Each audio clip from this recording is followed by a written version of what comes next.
ভাৰতৰ এগৰাকী 25 বছৰীয়া সুন্দৰী যুৱতীয়ে বিচাৰিছে দৰা বিচাৰি সামাজিক মাধ্যমত হাহাকাৰ লগাইছে এগৰাকী সুন্দৰী যুৱতীয়ে।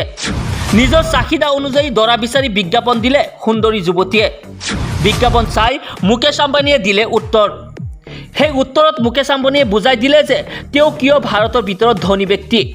আপুনি জানেনে সেই উত্তৰত কি কৈছিল মুকেশ আম্বানীয়ে? জানিবলৈ চাওক আমাৰ এই প্ৰতিবেদন। এগৰাকী 25 বছৰীয়া ভাৰতীয় সুন্দৰী যুৱতী, নাম পূজা চৌহান। তাই লিখিছিল, মই এইবাৰ 25 বছৰ বয়সত ভৰি দিম। মই বহুত সুন্দৰী ষ্টাইলিছ ছোৱালী। মই এনেকুৱা এজন ল'ৰা বিচাৰোঁ যাৰ বাৰ্ষিক উপাৰ্জন 100 কোটি বা তাতকৈও অধিক। পূজা চৌহানৰ মতে মাহিলী 2 কোটি টকা উপাৰ্জন কৰা মানুহ একেবাৰে মধ্যবিত্ত হিচাপে বুজায়। সেইকাৰণে পূজা চৌহানে কৈছে যে তেওঁৰ চাহিদা বহুত বেছি। আনকি এনে কোনোবা আছেনে যাৰ বাৰ্ষিক উপাৰ্জন 100 কোটি বা তাতকৈ বেছি? সিহঁত কি সকলো বিবাহিত? পূজা চৌহানে কয় যে মই যিমানবাৰ ডেটিঙত গৈছোঁ তাৰ ভিতৰত আটাইতকৈ বেছি বাৰ্ষিক উপাৰ্জন আছিল 50 কোটি টকা।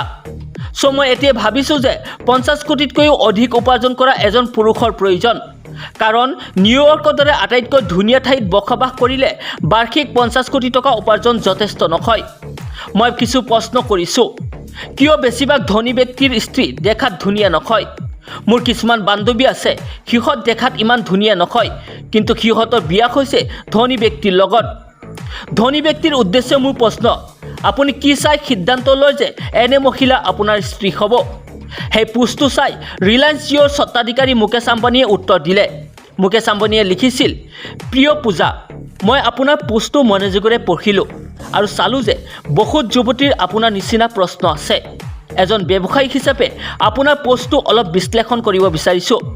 মোৰ বাৰ্ষিক উপাৰ্জন 100 কোটিতকৈও বহু অধিক আপোনাৰ চাহিদা হিচাপেই। কিন্তু এজন ব্যৱসায়ী হিচাপে আপোনাক বিয়া কৰোৱাটো এটা ভুল সিদ্ধান্ত হ'ব। চাওক, আপুনি বিচাৰিছে সৌন্দৰ্য টকাৰ বিনিময়ত, অৰ্থাৎ আপোনাক বিয়া পাতিলে সুন্দৰী পত্নী পোৱা যাব। তাৰ বিপৰীতে আপুনি হ'ব ধনী মহিলা। কিন্তু গুৰুত্বপূৰ্ণ কথাটো হ'ল আপোনাৰ এই সৌন্দৰ্য আৰু যৌৱন এটা সময়ত শেষ হৈ যাব, কিন্তু মোৰ টকা শেষ নহ'ব। প্ৰতি বছৰে মোৰ আয় বৃদ্ধি হ'ব, কিন্তু প্ৰতি বছৰে আপুনি আৰু সুন্দৰী হৈ নুঠিব।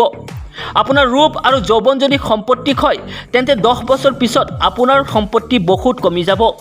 যিজন ব্যক্তিৰ বাৰ্ষিক আয় 100 কোটি টকা, তেওঁ কিন্তু বুৰ্বক নহয়। ব্যৱসায়িক দৃষ্টিভংগীৰে চালে আপোনাৰ সৈতে ডেট কৰা যায়, কিন্তু বিয়া পাতিব পৰা নাযায়।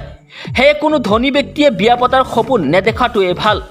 কথাখিনি বেয়া লাগিলেও কোনো আপত্তি নাই, কাৰণ এজন ব্যৱসায়ী হিচাপে আপোনাৰ কথাখিনিৰ উত্তৰ দিলোঁ। মুকেশ আম্বানীৰ এই উত্তৰটো আপোনাৰ কেনে লাগিল কমেণ্ট কৰি জনাবলৈ নাপাহৰিব। আমাৰ এই প্ৰতিবেদনটো এটা শ্বেয়াৰ কৰি দিয়ক। Entertainment desk N24।